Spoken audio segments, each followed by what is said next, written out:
એ mummy તમે મંદિર ગયા હતા? તમે તો બહુ જલ્દી આવતા રહ્યા. હું દર્શન કરવા ગયા હતા? ના રે ના, હું દર્શન કરવા નહોતી જઈ, પણ મારું ચંપલ તૂટી ગયું હતું ને હું ચંપલ બદલાવા જઈ હતી. આમને તો પૂછાય એમ જ નથી. તો પૂછતી જ ન હોય તો.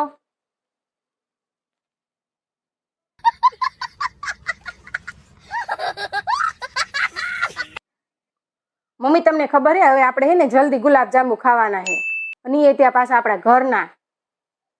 ચમ કોઈ ઘરનો પ્રસંગ આવે છે કે તહેવાર આવે છે? ના ના આવે મમ્મી, આપણા વાડીએ ઓલું જાંબુડાનું ઝાડ નહોતું તે મેં છે ને એની બાજુમાં છે ને ગુલાબનું ઝાડ વાવી દીધું.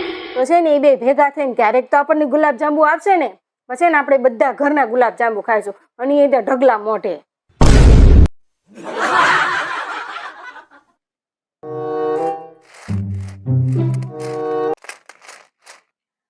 એ મમ્મી તમને એક વાત પૂછું, આપણા ઘરમાં કોઈ દયા નામનું છે? નારે ના, પણ તું એવું હું લે પૂછેશ મને?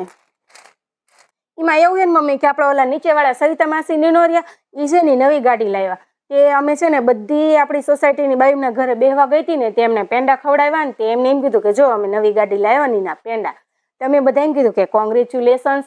તેમને મને એવું કીધું, મને કે તમારા ઉપરવાળાની દયા. ત્યાંની હું વિચારું મમ્મી કે આપણા ઘરે કોઈ દયા નથી, તો એમને કેમ એવું કીધું છે કે તમારા ઉપરવાળાની દયા છે એમ? હું એ જ વિચારું કાલની. ઉપરવાળાની દયા એટલે કે ભગવાનની દયાની વાત કરે છે. ભગવાનની જે મહેરબાની હોય આપણા ઉપર ને, ભગવાન આપણા ઉપર જે કૃપા કરે ને એની વાત કરે છે. કોઈનું નામ દયા એની વાત નથી કરતા.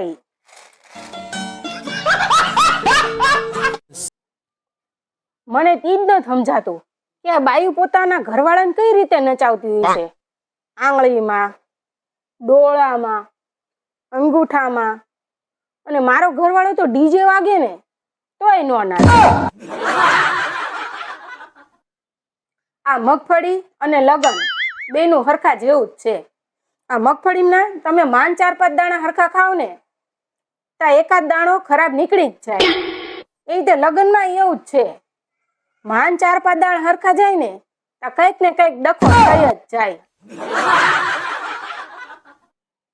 મમ્મી, તમારા છોકરા છે ને વાળ કપાઈને આવ્યા, જોયા તમે? હાવ ઝીણા ઝીણા કરીને આવ્યા છે.